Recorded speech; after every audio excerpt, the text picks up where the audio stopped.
আসসালামু আলাইকুম viewers, welcome back to my channel Tuya easy কিচেনে আপনাদের সবাইকে স্বাগতম। আজ মজার একটা রেসিপি নিয়ে আপনাদের সামনে হাজির হলাম। কাঁঠালের বিচির হালুয়া বা বরফি। খুবই মজার একটা রেসিপি, সহজভাবে করে দেখানোর চেষ্টা করেছি। আশা করি আপনাদের কাছে ভালো লাগবে। চলুন মূল রেসিপিতে যাই। এখানে আমি কাঁঠালের বিচি নিয়েছি, প্রায় 250 গ্রামের মতো হবে। তো কাঁঠালের বিচিগুলো এখন আমি ছিলে নিব। কাঁঠালের বিচির এক সাইড দিয়ে দেখবেন এভাবে একটা মুখা আছে, সেই দিক দিয়ে কেটে আমি এভাবে করে ছিলে নিচ্ছি। আপনারা আপনাদের সুবিধা মতো এগুলো ছিলে নেবেন। তো সবগুলো আমি ছিলে নিয়েছি, দেখতে পাচ্ছেন। এখন আমি বেশ কিছু পানি দিয়ে এগুলো ভিজিয়ে রাখবো। আর এখানে নিয়েছি 1 কাপ বাদামটাকেও আমি 1 ঘন্টার মতো ভিজিয়ে রাখবো। ফিরে আসলাম 1 ঘন্টা পর। দেখতে পাচ্ছেন 1 ঘন্টা পর এগুলো একদম সুন্দর ভিজে গেছে, আর টিপ দেওয়ার সাথে সাথে বাদামের খোসাটা খুলে আসছে।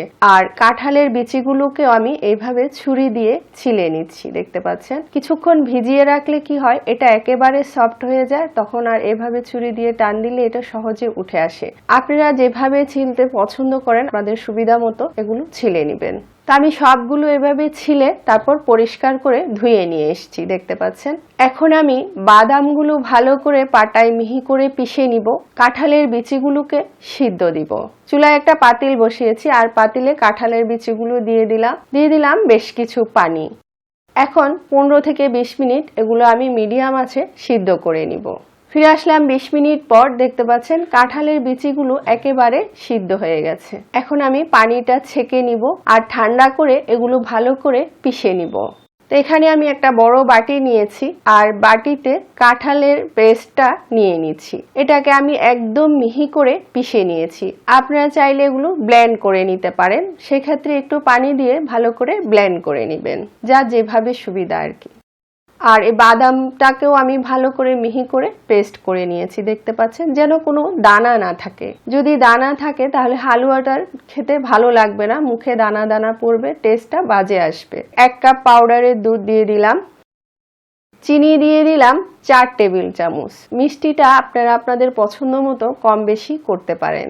ডিম দিয়ে দিলাম একটা, আর ভালো করে এভাবে ফাটিয়ে দিতে হবে। লবণ দিয়ে দিলাম 1 চিমটি। এখন সব একসাথে ভালো করে মিক্স করে নিব। ডিম চিনি সব মিক্স হয়ে এটা একদম সফট হয়ে যাবে। কাঁঠালের বিচির হালুয়া হয়তো অনেকভাবে খেয়েছেন, এই পুরো রেসিপিটা ফলো করে একবার তৈরি করে দেখবেন, আশা করি ভালো লাগবে। আর আমার রেসিপিটা যদি ভালো লাগে লাইক কমেন্ট শেয়ার করবেন, আমার চ্যানেলটি সাবস্ক্রাইব করবেন, আমার পাশে থাকবেন, অনুরোধ রইল সবার কাছে। তো আমি ভালো করে সব মিক্স করে নিয়েছি। চুলায় একটা পাতিল বসিয়েছি, আর পাতিলে আমি 1/2 কাপ ঘি আর 1/2 কাপ সয়াবিন তেল মিক্স করে নিয়েছি। আপনারা চাইলে পুরোটা ঘি দিতে পারেন, এতে টেস্টটা আরো ভালো আসবে। ঘিটা একটু গরম হওয়ার পর 2 টুকরো দারচিনি ভেঙে দিলাম। একটু হালকা নেড়ে চেড়ে এখন মিক্স করে রাখা মিশ্রণটা দিয়ে দিলাম।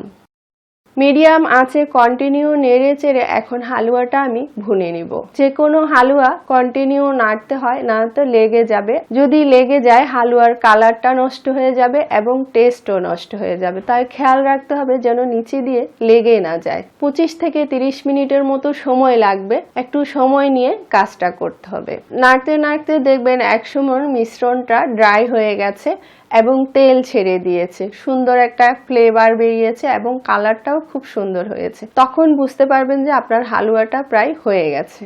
25 থেকে 30 মিনিটের মতো সময় লেগেছে। এটা নেড়ে চেড়ে কন্টিনিউ আমি ভুনে নিয়েছি। খুব একটা বেশি আঁচ দেওয়া যাবে না, অল্প আঁচে এটা যত ভালো করে ভুনবেন এটার টেস্টটা তত ভালো আসবে। খুব সুন্দর কালার এসছে, দেখতে পাচ্ছেন, হয়ে গেছে আমার হালুয়াটা।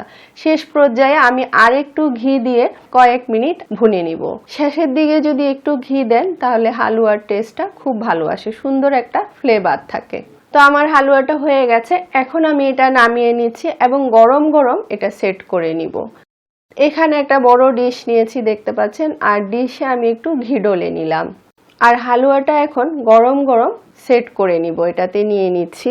তো দেখতে পাচ্ছেন আমি সমান করে এটা সেট করে নিয়েছি। আর এখন আমি ছুরি দিয়ে এভাবে এটা দাগ দিয়ে দিচ্ছি। আপনি যেভাবে এটা শেপ দিতে চান দিয়ে দিতে হবে, কাঁচা নরম থাকতে। যদি শক্ত হয়ে যায় তখন কাটতে গেলে এটা ভেঙে যাবে, তাই এখন সফট অবস্থায় এই কাজটা করে ফেলতে হবে। তা আমি বরফির আকারে এটা শেপটা দিচ্ছি।